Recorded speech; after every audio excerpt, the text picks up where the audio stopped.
Next up, hell has frozen over. I'm buying Star Wars Power of the Force 2 figures. Good. Hey, welcome back. Good to see you. Thanks for tuning in. Do we tune into things? I don't know that we tune into things. Just a little quick hitter today. Last week, took a little trip with the wife and did some running around. Picked up some toys. Now, I don't usually buy new stuff anymore. I buy a few things. I buy Marvel Legends, just the ones that I want, which at this point, I'm almost done with all my X-Men teams, so I don't really need many more. And I army build, like, AIM and Hydra and stuff like that. And so I like S.H.I.E.L.D. and stuff like that. But anyways, I love DC comics, and I love classic DC characters. I have pretty much hated McFarlane's DC run with the license and celebrate him finally losing it. That being said, he has made some cool figures here and there. I really love the Dr. Fate that just came out. I really love the Silver Age Superman, the best Superman figure he ever did. And this weekend we were out and I found this Jade, which is a red platinum, which this stuff drives me nuts. They make it so hard to buy these toys. It is ridiculous. But anyways, I found Jade, and this is classic costume of a kind of an obscure character, unless you're an old Green Lantern fan like me. So I had to pick her up. And they had this Cyborg Superman, which I love this ridiculousness from the 90s, so I did go ahead and buy him as well. So there you go. Some new stuff to go with the old stuff. All right, so that stop was on the way into Owensboro, Kentucky. We went in to go get some barbecue and look around. And if you're in Owensboro, you should spend some time at the Consumer Mall next door to Secret Castle Games.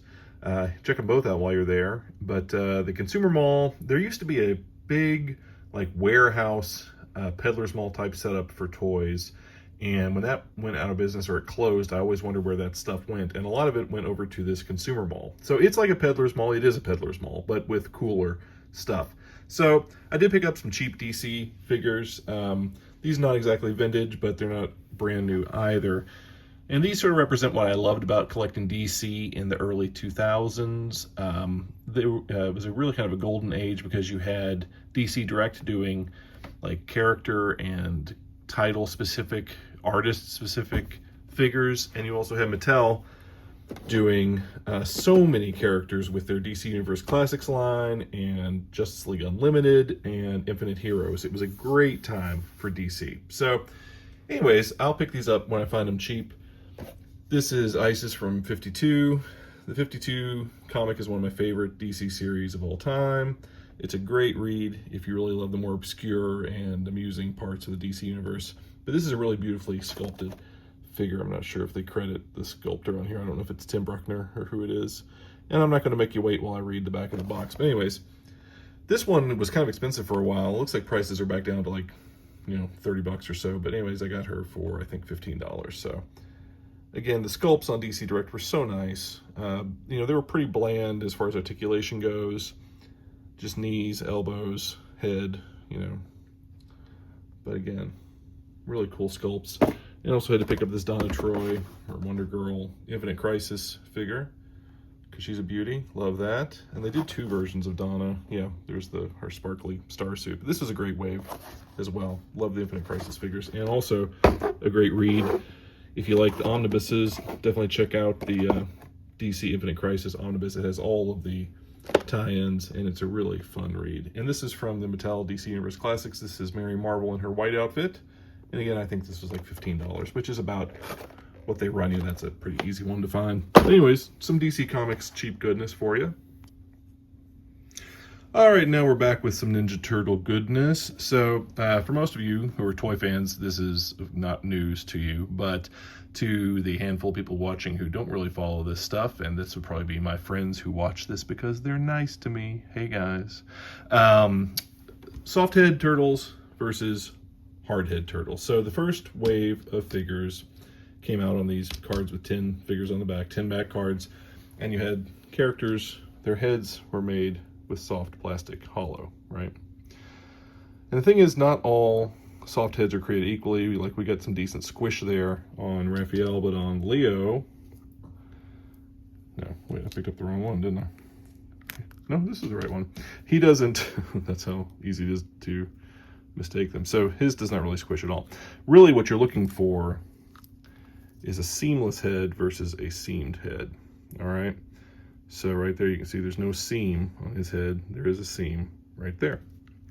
So the squishiness is not always, I mean, squishiness is a good first indicator, but if you don't have the squish, look for the seam, right? So these are not complete, but they do have quite a bit of stuff. We have all the katanas for Leo, and we have 2 of the size for our soft head Wrath. Missing the shurikens, which is pretty much always the case, but I can probably dig those out of a bin somewhere. But anyways, when they're cheap enough, I will pick up OG Turtles because they are pretty cool. Next up, hell has frozen over. I'm buying Star Wars Power of the Force 2 figures.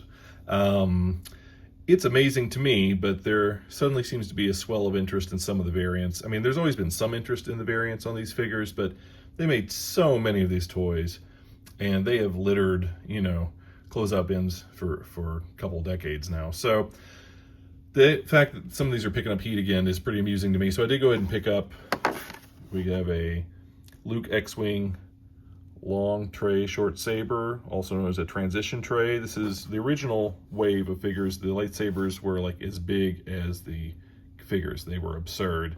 So they went back and they started making short sabers, but early on they hadn't adjusted the packaging yet, so you have a long tray in there. So that is the Luke X-Wing, and then we got the Vader short saber long tray. If you can find the Farm Boy Luke, the white outfit Luke, that's a certified like $150 figure, which again blows my mind. There was a time when you could find these things mixed in with all the other Power of the Force figures at the flea market for $4. So if you happen to find a place that has a big dump of Power of the Force 2, do some digging. If you can find these, they're actually worth your time to pick out. And last up for the toy bit, we have this Toy Biz X-Men Strike Team box set. So Toy Biz, with that X-Men license, they were spitting out all kinds of these box sets towards the end, and this X-Men Strike Team set is fairly hard to find. It's one of the more expensive ones. It can run 100, 120, 150. I found this for $50. That's probably because it's been opened and the box is a little rough. But the figures all look really nice and it displays well. So for the price, it was definitely worth picking up. And what these are based on the cover to X-Men 275, Jim Lee cover, where they all had these matching blue and gold outfits. And you got that Warlord figure in there. And I don't even remember the story. Is that Corsair as a scroll or something like that? I don't remember, guys. It's been a long time since I read that stuff. But anyways, these have recently been updated in the Marvel Legends line, which is pretty cool. So I'll show you those too. And here they are. This is the Marvel Legends version of the X-Men Strike Team from Uncanny X-Men 275. They did 2 3-packs and then a single carded Wolverine and a single carded, it was a Walmart exclusive, that Professor Xavier. But yeah, so similar to that Toy Biz kit, definitely referencing the same thing, and they look pretty nice. I don't collect a lot of modern stuff or display it, but I do love my X-Men stuff.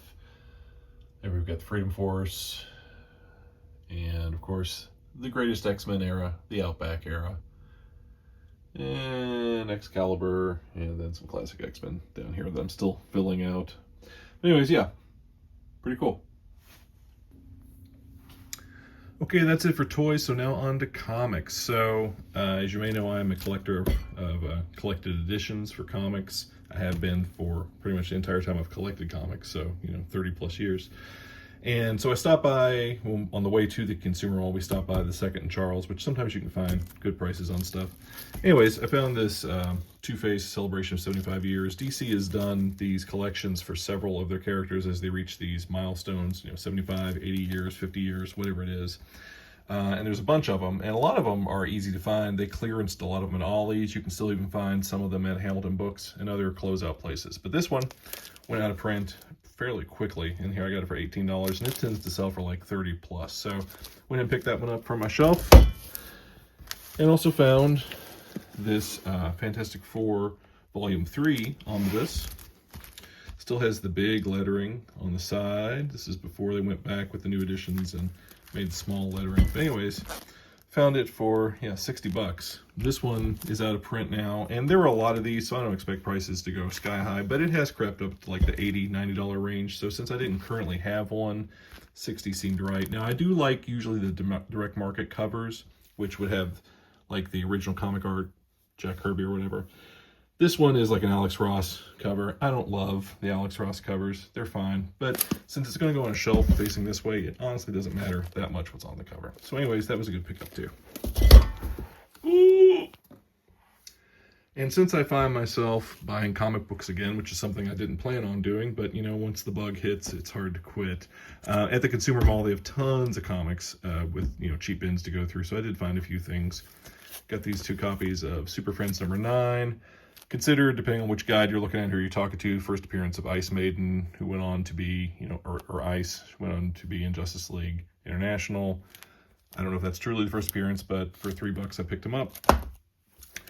As I've discussed before, I do buy these 1972 Marvel picture frame covers, and the ones that are really hard to find in grade are these sort of titles: Little Kids, Chili, you know, the ones that people did not hoard and collect. You know, they're tough to find, whereas like you can find Avengers, Spider-Man, Daredevil all day long, but these are tougher. So it's not in great shape, but it is fine for my needs for right now. So we got that. Got another picture frame here. Got a Power of Warlock 2, pretty clean, for $5 for that one. Got this Submariner 54. I overpaid for this one. I didn't realize when I got in the light, I couldn't tell. It has more damage to it than I would have liked for 10. So that's all right though. Hey, remember Warrior Nun Ariella? I love this 90s bad girl stuff. It's so ridiculous. And I remember how hot it was back in the day. So, I mean, I remember this was a wall book. So for $10 for a really nice copy, I went ahead and grabbed that. I got this terrible X-Men Phoenix series, but I love these absurd covers. They are pretty horny. Yeah, for $3 a piece, and that's probably maybe overpaying. Those are really dollar bin books, but the whole set was there. I went in and grabbed, I always buy these when I find them cheap. These are the first issues of Uncanny X-Men I ever read. This was the Fall of the Mutants, 225, 226, 227. These have great sentimental value to me, so like I said, when I find them in nice shape for cheap, I buy them. Same with this. This was one of the first back issues I picked up. This is number 210. You know, nowadays when they use this as a cover, like for omnibuses, they edit out Wolverine's cigar. But anyways, there you go. Classic Romita Jr. cover. 205. I think what, First Lady Deathstrike, I suppose. Beautiful Barry Windsor Smith cover though. 248. First Jim Lee art on the book. And I grabbed this Suicide Squad 1 because it looked pretty clean for $20. That black cover always picks up dings, but this one looked really nice, so I did go ahead and grab that. Another one of my favorite books, X Factor 24, first appearance of Archangel. Love that classic Walt Simonson art. This is a book I bought over and over and over again. I actually don't have a copy currently, so for a clean one, it just has just a little bit of a stacking curl right there, but I can live with that as long as there's no spine dings. And I went bigger on this. This is Uncanny X-Men 129, first appearance of Kitty Pryde, also I believe the White Queen.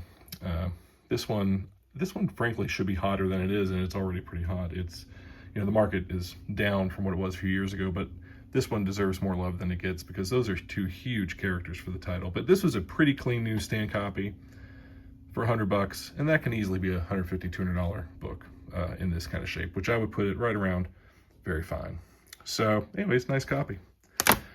And that's it, folks. That's what I picked up on my little trip to Owensboro. So just a little something for you to watch. Thanks as always for tuning in. If you'd like to subscribe or like or hit the bells or shoot the things or ring the doodads or what have you, I always appreciate it. Leave a comment, but you don't have to. Just you have a lovely day, and we'll see you next time. Thanks. Bye-bye.